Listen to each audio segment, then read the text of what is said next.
Dieu nous arrache de ce feu-là, à nous d'arracher nos frères égarés de ce feu, mais en nous servant du feu de l'Esprit de Dieu. Très bien. Voilà. Donc nous allons continuer en disant en quoi haïr les vêtements. Parce que, regardons ici, la parole dit à la fin, on dit à la fin ici, je vais relire, sauvez-les en les arrachant du feu. D'accord. Ayez pitié d'autres avec crainte, Oui. en haïssant même les vêtements souillés par leur chair.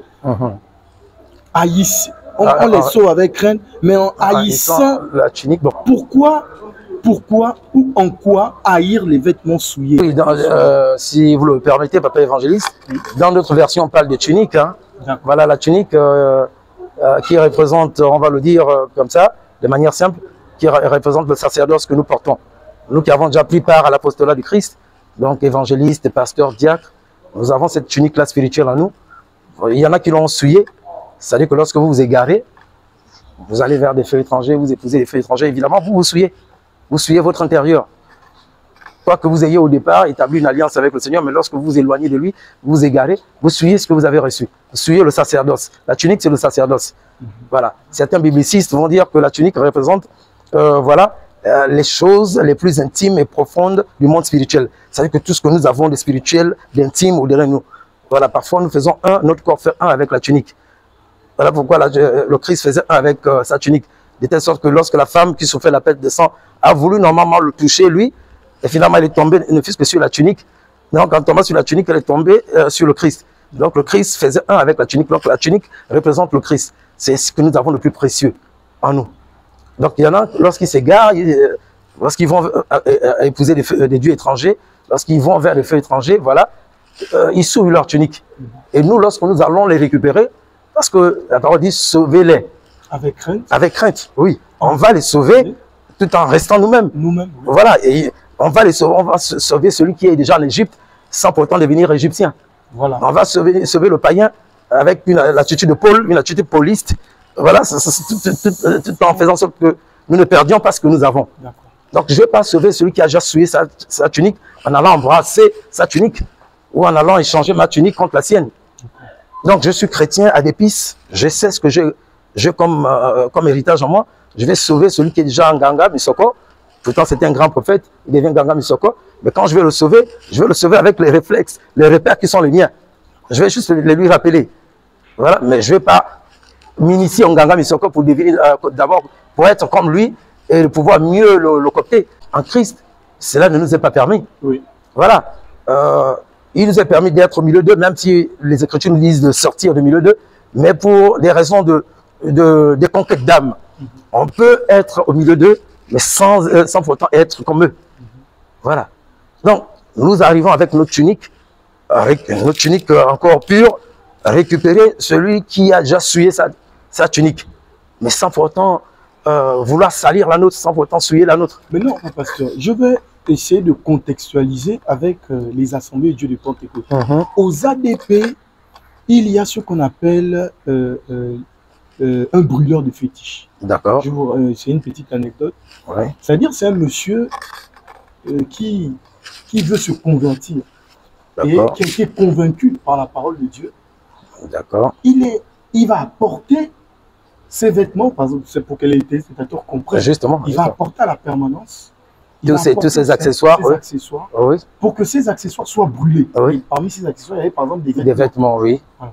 Maintenant, le brûleur des fétiches, celui qui est chargé de les brûler, consacré par le Seigneur, bien sûr, en allant à l'abîme où on brûle, va retirer quelques vêtements pour les porter. Alors que la parole dit ici, sauvez-les avec crainte tout en haïssant leurs vêtements, la tunique, haïssant ceux qu'ils sont, tout ce qu'ils ont, oui. De l'extérieur comme de l'intérieur, oui. Et c'est une image que je fais. Il y a des serviteurs de Dieu, très belle image. En allant sauver, veulent en profiter. Oui. Ça veut dire que ceux-là n'ont pas compris le bien fondé. D'autres récupèrent des voitures. Oui. D'autres disent, la voiture là, ça va te causer un accident. Il met dans son garage. D'autres. Alors, qu'est-ce que... Quand on dit haïr, vous voyez je bénis le Seigneur parce que vous revenez, vous insistez sur le mot haïr. C'est d'ailleurs cela le cheval de bataille de Jude. Oui. Voilà. Jude, il s'est insurgé contre les faux enseignements, les faux docteurs et contre ceux qui déforment l'évangile du Christ. D'accord. Voilà. Vous avez été au moins ordonné comme brûleur de fétiche, comme cela s'est fait aux ADP. Je crois que c'est un couloir que l'on ne retrouve pas souvent ailleurs. Ailleurs, la seule chose que l'on puisse retrouver chez eux, c'est peut-être l'exorciste. Il y a des exorcistes catholiques et tout. Et nous, on a brûleur de fétiche et tout le reste. Voilà, vous avez été consacré brûleur de fétiche. Donc, vous avez une tunique à défendre. Voilà. Et il va arriver comme ça par malheur, comme par malheur, dans l'exercice de votre ministère de brûleur de fétiche. Au lieu de l'exercer comme cela se doit, vous soutirez ces artifices, ces accessoires. Voilà, vous introduisez le feu étranger. C'est possible, cela peut arriver. Quelles sont les conséquences? La perdition. La perdition, c'est le feu de l'esprit que vous aviez, que vous aviez au départ, va finalement être dompté et éteint par le feu de la GN. C'est pour une première, alors que c'est le contraire qui devait se faire. Le feu de la GN ne peut pas dompter le feu de l'esprit. Donc, quand vous acceptez, vous soutirez ces artifices-là, du feu étranger, mais finalement, vous laissez ce feu-là éteindre votre véritable feu. Et ça, c'est arrivé, Salomon l'a vécu, non? Oui, Salomon, au début, qui est rempli, qui est brûlé par le feu de la sagesse, puisque c'est ce qu'il a demandé. La sagesse, il a demandé la sagesse.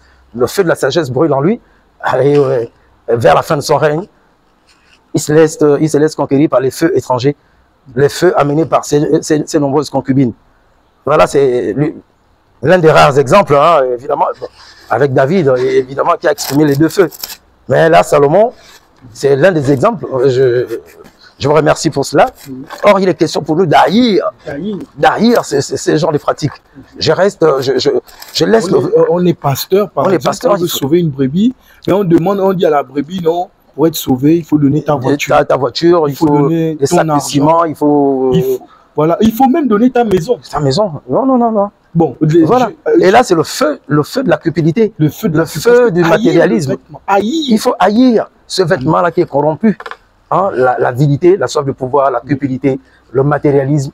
Voilà, ce sont des éléments, ce sont des broderies, si je peux caricaturer. Ce sont des broderies qu'on retrouve sur la tunique du feu de la GN. Voilà, et non sur la tunique du feu de l'esprit. Voilà pourquoi est-ce qu'au départ, Jude dit, maintenez-vous. Oui. Hein, maintenez. Donc, maintenez-vous dans l'amour pour le Seigneur. Donc, restez attachés à l'enseignement du Seigneur. Restez attachés à cela. Akan, un exemple biblique, l'exemple d'Akan, le péché d'Akan. Oui. Vous voyez, dans l'Ancien Testament, je crois, les enfants d'Israël vont en guerre et puis il leur a demandé prophétiquement de ramener tout le butin, je crois, de rassembler tout le butin. Et Akan, oui. Mais Akan va soutirer un objet du butin. Oui. Il va soutirer cela au point d'attirer la colère de Dieu. La colère de Dieu. Donc, lorsque nous allons à la conquête des âmes avec le feu de l'esprit, il nous est formellement demandé d'haïr les éléments, les accessoires du feu étranger. Exactement. Il faut haïr, de peur de les amener, de les incorporer voilà, dans le sanctuaire de l'Éternel, de peur de faire en sorte que, voilà, que cela n'influe sur notre propre feu à nous. On a vu des grands oins finir par éteindre leur feu, leur flamme, parce qu'ils ont épousé, ils sont allés chercher les feux étrangers. C'est strictement interdit. Et je vous remercie pour cela. Il faut haïr. Haïr. C'est-à-dire qu'il faut haïr la tunique souillée par la chair, donc ce feu étranger, mais sans pour autant haïr le pécheur. Parce que le but est de récupérer le pécheur. Le but est de récupérer le frère ou la sœur égarée. Mais haïr l'esprit qui agit. Voilà. Merci encore. C'était là. On dit toujours les bonnes choses ont une fin. Je sais que vous avez soif d'être enseigné. Je sais que vous avez la soif, vous avez un ardent désir, un feu qui brûle en vous approprié, pour acquérir cette connaissance, pour avoir cette rétention de toutes ces connaissances. L'évangile prêché par le serviteur de Dieu, l'élève pasteur Pinji Vianney, qui est là aux Assemblées de Dieu des Portes-Écoles depuis les années 90 et qui avait là pour objectif en cet épisode, en ce jour, de nous parler du feu de Dieu qui va éteindre certainement le feu des enfers, le feu des ardents désirs négatifs, le feu qui brûle et qui nous consume chaque soir, qui nous emporte vers le vice, la débauche. Et aujourd'hui, il avait ce message-là, le feu du Saint-Esprit qui brûle